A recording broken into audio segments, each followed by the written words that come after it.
Hi, I'm Larry Puckett, and today I want to talk to you about scenery because, in a recent video on the Piedmont Southern layout that I shot, I talked a little bit about the scene behind me and how it came about and how I used it as a test bed for the types of scenic materials that I wanted to use and the type of scenery that I wanted to develop for the layout as a whole. Because I think it's very important that you do that up front, get a feeling for what's going to work for you on your layout. So let's go ahead and get started talking about some of the things that you can do, my 5 simple, easy tips to make great scenery.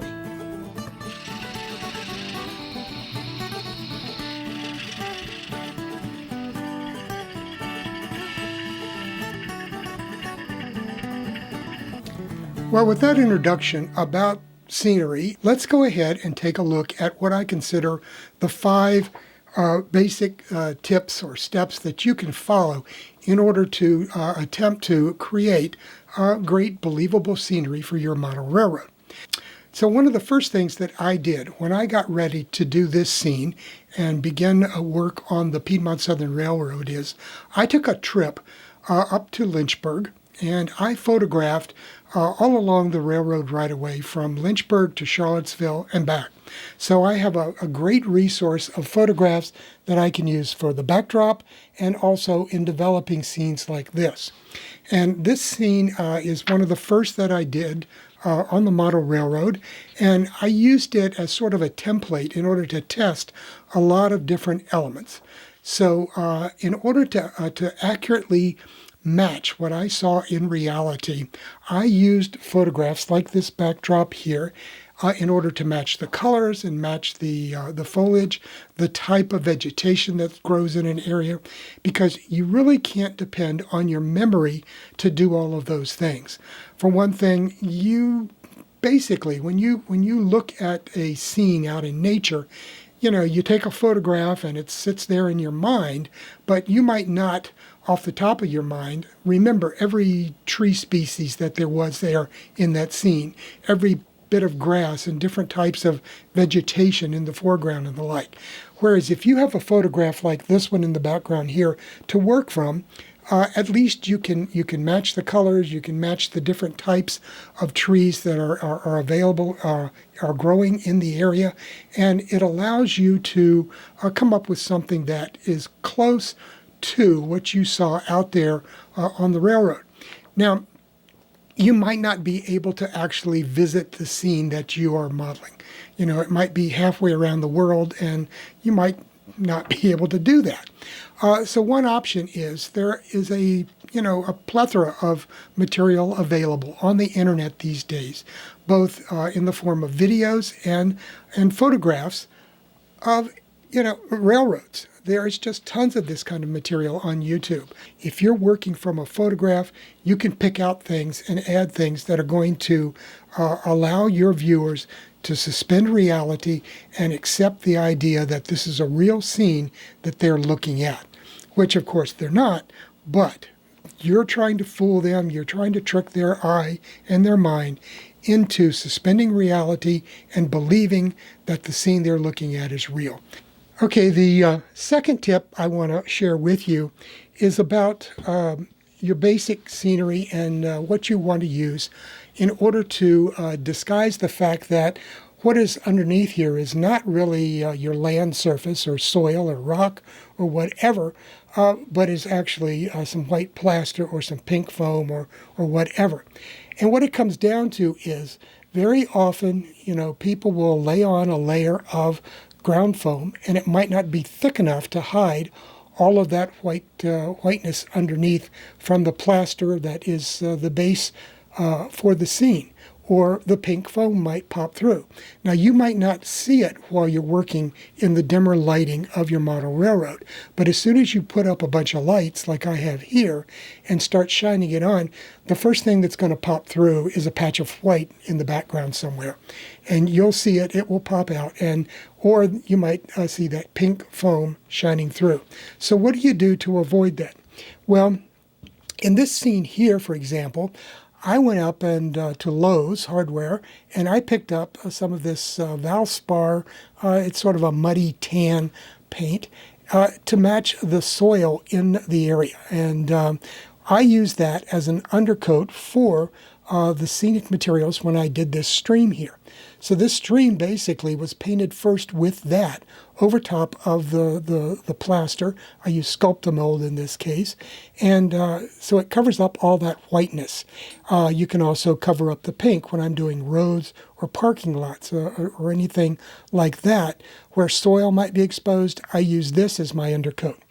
Now, if I'm going to be doing large expanses of green, such as on either side of this stream here, then I use something like this this green paint. And both of these are samples that I purchased for just a couple of bucks up at Lowe's. And these are both Valspar acrylic paints. You don't need tons of this. You don't need gallons of this type of stuff in order to cover small expanses of scenery materials. And this just goes on. And then if you do happen to break through your scene when you're using an awl to put in trees or something of that nature, or if you're working and you happen to whack the scene with a screwdriver or a hammer or something, at least you've got a green or a brown undercoat. Okay, tip number 3, and this is one thing that is the big one, and that's textures. Now, when I did this scene here, I started with my basic foam and Sculptamold base scene here, and then I added, let me see if I can get it, yeah. Then I added the green foam, typical blended green foam that you can get from Woodland Scenics in a medium size, to cover the whole scene. But as you know, I'm sure, there is nothing in nature that replicates a scene where you've got just one color and one texture of grass foam on the layout. It just doesn't happen. The only place you're going to see something like that is on a golf course or in your front yard or your neighbor's yard where, it's manicured weekly and, fertilized and everything. All the weeds are kept out. You just don't see that in nature. So I started with the basic green foam blend that went down as my base, and then I started adding a lot of other things. Different colors of foam, different sizes and textures of foam that were scattered around on top here. Now, one of my favorites is this material from Scenic Express. It's called Scrub Grass Blend, and it is a mixture of all different sizes and colors of foam. It also, I believe, has some static grass mixed in, and so it really does a very good job of emulating the scrubby grass that you see growing along railroad right-of-ways, along stream floodplains, and all other kinds of areas in the real world. And so it's a quick and dirty way to add a lot of texture to a scene. Now, another thing then, you can get all kinds of scenic elements these days to add to a scene. So I've added some foliage clumps here for bushes. I've got, my scenic trees here in the foreground. I also have some of these puffball trees, which are made with, polyfiber material, and you can get that in green and black, and they both work well for making vines and bushes and things of that nature, as well as foliage on trees. And then that's just coated with 2 different colors of green foam. A company called Silflor came out with this buffalo grass, 6, 7, 8 years ago. And it really makes these nice little clumps of grass possible. And they just peel off and stick down, and you can put them in here. They're great for patches of weeds along a roadside or railroad. They're great for replicating sedges and reeds that grow along the wet areas adjacent to streams and in marshes. So I've used those quite a bit in places like that here. Another thing to remember is that in areas along streams and along railroad right-of-ways, you're constantly getting trees that are cut down or are washed in by floods and flood waters. And when the waters recede in these floodplains, you'll get these tree stumps and trunks. You can get a buildup along bridge abutments like this, and you'll end up with material like this in your stream bed itself. So they end up being washed in and get left here, and then sediment holds them in place. So it's always something that you want to add, and particularly around bridge abutments on the upstream side. I have, you probably can't see it too well here, but I do have piles of branches and tree trunks scattered about to replicate that. One thing I do want to warn, though, is texture is great, but it's easy to overdo it. And, you have to always be ready to step back and take some things out of a scene if it looks like you've added too much. And, it's just something that, in reality, that's where having a photograph to look at can help you determine when enough is enough and not too much. When people look at a scene, the more textural elements, the more different elements that they can look at and scan with their eyes as they move through a scene, the more real it looks to them. If they walk in, take one look, and move on, then there's not enough there in order to hold their attention. And they're not going to see it as being anything close to looking real. And that's the kind of thing you want to do. You want to be able to engage your viewer and, again, give them an excuse to suspend reality and believe that this scene is real. Okay, for the next tip, I've zoomed in a bit because I want to show you something on the backdrop, and then we'll move back out and I'll show you something about that. If you look at these trees here, you can see that a lot of these trees, we have the dark green foliage, and then on top we have this light green area of foliage all scattered along here. And that is something that's very common because basically you've got the foliage inside the canopy of the tree, and then you've got the sunlight shining down on these leaves that are at the very top, and they look a lot lighter and a lot brighter as a result. So let me zoom back out a second. Okay, so what you can do is when you create foliage to go on your scene, on your model railroad, no matter whether it's a tree or a bush or a pile of foam or whatever, one thing you can do is use this lighter green flocking. And what I use, in this case, I've used this Scenic Express light green fine turf. And all it is very light green turf. And you can just spray some adhesive on the tops of the foliage and then just sprinkle some of this very fine foam on top. What that does, it gives the appearance of the sunlight hitting the outer parts of the leaves, of the foliage, and giving this lighter appearance. And you can do that with your trees as well to give that appearance of the foliage. You don't want to overdo it. You don't want to oversell it. I've done it on some of the trees here in the background that are up against the backdrop in order to make them blend in closer to what you're seeing immediately behind them.